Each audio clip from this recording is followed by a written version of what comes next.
সমাজে বসবাস করি। আমরা এখানে যারা উপস্থিত হয়েছি কেউ আমরা এখানে ছিনতাইকারী নই। ছিনতাইয়ের বিরুদ্ধে নারায়ণগঞ্জে বিপ্লব তৈরি হয়েছে। কোনো ছিনতাইকারীকে বসবাস করতে দেওয়া হবে না। আমরা স্পষ্ট ভাষায় বলে দিতে চাই, আপনারা চোখ খুলে দেখেন, এখানে যে জনতা হাজির হয়েছে, এই জনতা মাছদার অধিবাসী, নারায়ণগঞ্জের অধিবাসী, মুক্তির মিছিলে শরীক হয়েছে।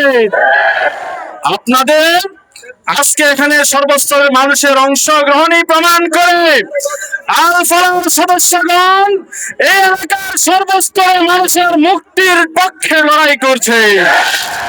আল ফালাহর সদস্যদেরকে মিথ্যা মামলা দিয়ে বন্দী করে রাখা যাবে না। আমরা এখান থেকে স্পষ্ট ভাষায় বলতে চাই, আমরা আইনের প্রতি শ্রদ্ধাশীল। আমরা জেনেছি সিজান নামে একটি ছিনতাইকারী, যার নামে ফতুল্লাহ থানায় অনেকগুলি মামলা আছে। ফতুল্লাহ থানায় তার ছবি টানানো আছে ছিনতাইকারী হিসাবে। আপনারা ছিনতাইকারী ধরতে পারেন না, ফতুল্লাহ থানায় এখনো গেলে দেখবেন বিভিন্ন রকমের ছবি দেওয়া আছে ছিনতাইকারীদের। ছিনতাইকারী ধরতে পারেন না, ইমাম সাহেবকে ধরার জন্য উঠে পড়ে লেগেছেন, এটা মেনে নেবেন না।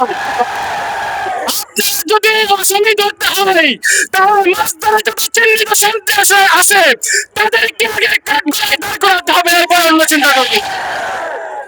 আমরা বলতে চাই, সিজান নামক এক সন্ত্রাসীকে জনগণ বেঁধেছে, তাকে মেরেছে। মারার পরে তার মা এসে তাকে নিজের দায়িত্বে তুলে নিয়েছে। আল ফালাহর সদস্যরা দায়িত্বশীলগণ চেয়েছিলেন যে প্রশাসনের হাতে তুলে দিবেন, কারণ আমরা দেখেছি বর্তমান যিনি থানার ওসি আছেন, ওসি সাহেব নিজে এই আল ফালাহর কাজের সাথে জড়িত আছেন। আপনারা সাক্ষী আছেন না? ওসি সাহেব নিজে আল ফালাহর এই কাজের সাথে জড়িত আছেন। তিনি এখানে এসেছেন, হাজার হাজার মানুষের সামনে ওসি সাহেব বক্তব্য দিয়েছেন। তিনি বলেছেন আপনারা আসামি ধরে প্রশাসনের কাছে তুলে দিবেন। এর ধারাবাহিকতায় এই আল ফালাহর সদস্যগণ প্রশাসনের কাছে তুলে দেওয়ার জন্য সিজানকে তারা প্রস্তুতি নিয়েছিল, কিন্তু তার মা সর্বশেষ একটা দাবি করেছিল যে এবারের মতো আমার ছেলেকে শেষবারের মতো সুযোগ দেন, আরেকবার যদি আসে তাহলে আমি আর আমার ছেলেকে নিতে আসবো না। এটা সাক্ষী আছেন না? এই কথা বলার পরে তার মা সিজানকে কি জীবিত অবস্থায় নিয়েছিল না মৃত অবস্থায় নিয়েছিল? জীবিত অবস্থায় নিয়েছিল। তাহলে আল ফালাহর সদস্য অথবা সাধারণ মানুষ কি তাকে মেরে ফেলেছিল নাকি জীবিত রেখেছিল?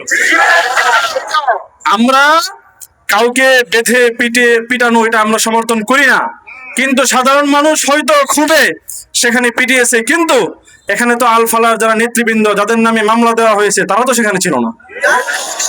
এরপরে জীবিত অবস্থায় ফেরত দেওয়ার পরে তার মা তাকে নিয়ে গিয়েছে গাড়িতে করে সেখানে ইনজেকশন দিয়েছে, নাকি গলায় চিপ দিয়ে মেরে ফেলেছে, নাকি আরো কোনো ষড়যন্ত্র করেছে আল ফালাহকে ফাঁসানোর জন্য, সেটা আমাদের জানা নাই। এই জন্য যদি ধরতে হয় তাহলে তার মাকে গ্রেফতার করে জিজ্ঞাসা করতে মেরেছে।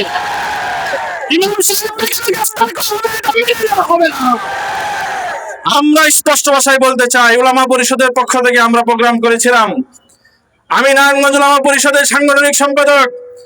উলামায়ে কেরামের পক্ষ থেকে স্পষ্ট ভাষায় বলতে চাই, এখানে 1 নম্বর আসামি করা হয়েছে মুফতি কাউসার আহমদ কাসেমি, 2 নম্বর আসামি করা হয়েছে মুফতি আব্দুল গনি।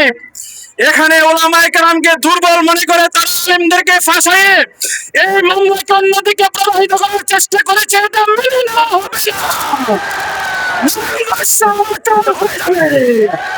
মুফতি আব্দুল গনি, কাউসার কাসেমি, আল ফালাহর সদস্যদের উপর যদি ফুলের টোকা পড়ে এই শহরকে জুড়ে মতো আবার অচল করে দেওয়া হবে।